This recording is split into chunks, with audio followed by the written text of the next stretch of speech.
महाराज जी, क्या मेहनत नसीब बदल सकती है और क्या बिना मेहनत के नसीब का सब प्राप्त हो सकता है? हाँ, उसे मतलब आप ग्रामीण भाषा में प्रश्न कर रहे हो। उसे शास्त्रीय भाषा में पुरुषार्थ कहते हैं। मेहनत का मतलब पुरुषार्थ।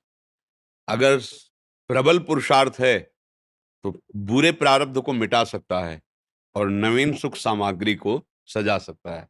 पर प्रबल पुरुषार्थ होता है परोपकार। दूसरे के भारी समस्या दुख में सम्मिलित होकर उसको मिटा दो और भगवान का स्मरण करो। इन दो के द्वारा ये प्रबल पुरुषार्थ आपके पूर्व प्रारब्ध को नष्ट कर देगा।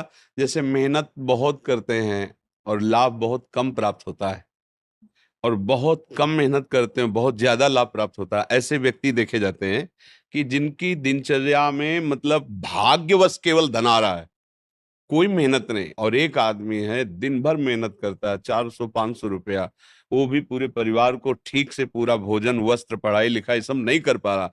एक आदमी है कि बिल्कुल कोई ऐसा कार्यरत नहीं है, पर अर्थ की बाहुल्यता उसके घर में, ये पूर्व का जो पुण्य है वो उसे अर्थ प्राप्त करा रहा है।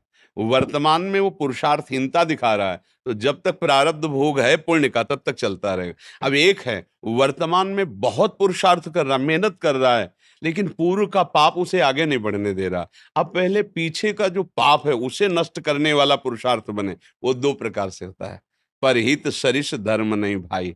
दूसरे का किसी का ऐसा हित हो जाए जो असहाय है, असमर्थ है, रोगी है, परेशान स्थिति में, हम उसका सहयोग कर दें बिना किसी स्वार्थ के और प्रभु का नाम जप करें। इन दो के द्वारा हम पुराने पुराने कर्मों का परिणाम जो हमें आगे नहीं बढ़ने, उनको हम नष्ट कर सकते हैं। तो हुआ तो ये भी प्रयास ही ना, मेहनत ये भी तो हुई ना। नाम जप करते हुए दूसरों के सुख की भावना में अपने कर्तव्य का पालन करते हुए, तो ये पुरुषार्थ आपके पूर्व प्रारब्ध का नाश कर सकता है। भाग्य से ही सब कुछ मिलता है ऐसा नहीं है, भाग्य भी काम करता है। जैसे बहुत पढ़ लिख करके ग्रेजुएट हुए लेकिन प्रारब्ध इतना बुरा है, नौकरी नहीं मिल रही, तो बेचारे गांव के कार्य कर रहे हैं या छोटी मोटी दुकान कर ली, और ऑफिसर रैंक की पढ़ाई किए हुए है। और एक है कि ऐसे घर में जन्मे हैं कि जमींदारी पहले से ही है, और वो न पढ़ने में रुचि न किसी क्रिया में रुचि, लेकिन वो बहुत सांसारिक सुखों को भोग रहे हैं। यहाँ प्रारब्ध देखा जाता है। लेकिन एक है कि बहुत गरीब घर में जन्मा, बहुत मुश्किल से उसके माता पिता ने पढ़ा पाया, पर उसने जी जान से मेहनत की, इतना पुरुषार्थ किया कि वो गांव में सबसे बड़ा आदमी बन गया। ये भी देखा जाता है। जो अपने पुरुषार्थ को प्रबल कर दे तो प्रारब्ध को मिटाया जा सकता है। अगर पुरुषार्थ हल्का हुआ तो प्रारब्ध जोर कर देगा और आगे नहीं बढ़ पाएगा। सबसे जोर का पुरुषार्थ है परहित करना और भगवत स्मरण करना। ये मतलब शास्त्र की एकदम सार बात बता रहे हैं।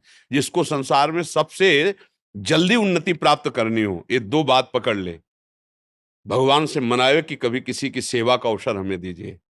माता पिता गुरुजन, कोई बाहरी पशु पक्षी, ऐसा कोई बीमार व्यक्ति जिसका कोई सहयोगी नहीं, कोई ऐसा जिसको हमें अवसर मिला है। बहुत बड़ी मतलब ये बिल्कुल रामबाण औषधि समझो कि इसमें अचूक वो तुम्हारे प्रारब्ध को विध्वंस कर देगी। जहां तुमने किसी असहाय की बिना स्वार्थ के, बिना कुछ लेने की भावना के और तन मन धन वचन से सेवा की और भगवान का स्मरण किया, ये तुम्हारे पूर्व प्रारब्ध का नाश कर देगा। और जब हम दूसरों का सुख छीनते हैं, ये भी मेहनत है। चोर भी तो मेहनत करता है, न जाने कितना हिम्मत करता है दूसरों की संपत्ति चुराने के लिए, मारपीट सहता है, मारपीट करता है। वो मेहनत करके दूसरे का धन अपहरण करके दूसरे को दुख देने वाली क्रियाएं करता है।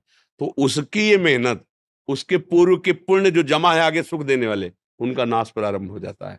पूर्व का पाप और वर्तमान का पाप, ये जब दोनों मिलेंगे तो किसी काम का नहीं कहते मिट्टी में मिल गया, किसी काम का नहीं, सब विध्वंस हो जाता है।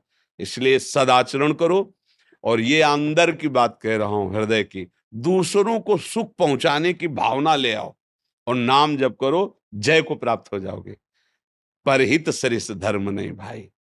जटायु जी को वो गति, वो दुलार मिला जो महाराज दशरथ जी को प्रभु ले ले। दशरथ जी वहां प्राण त्याग रहे हैं, भगवान श्री राम वनवास में। जटायु जी ने अपने प्राणों की परवाह न करके सीता जी की रक्षा रावण से करने के लिए रावण पर, महाबली रावण है, आक्रमण कर दिया और एक बार तो बेहोश करके गिरा ही दिया चोंच और पंजों की मार से, और उसके चंद्रहास के प्रहार से पंख कट गए। राम राम राम। देखा भगवान श्याम, गोद में भगवान ने उठाया और ये भगवान ने एक वचन कहा कि ये मेरी कृपा से नहीं, आप अपनी करनी से ऐसी उत्तम गति को प्राप्त हो रहे हो। भगवान ने एक शब्द कहा, ये आप अपनी करनी से ऐसी उत्तम गति को प्राप्त हो रहे हो। तात, ये मेरी कृपा की बात नहीं, तुम्हारी करनी की बात है। तुमने ऐसी करनी की, तब वहां परहित सरिस धर्म नहीं भाई। अगर प्राण भी चले जाएं दूसरे के हित में तो भगवान को प्राप्त होता है। बहुत बड़ी बात है। हम ऐसा पुरुषार्थ करें कि अपने प्रारब्ध का नाश कर दें। जो हमारा बुरा प्रारब्ध हमको नष्ट करने, हमें दुख देने, हमें विपत्ति में फंसाने आया, मंगल हो जाएगा। भगवान का नाम और दूसरों को सुख प्रदान करने की भावना।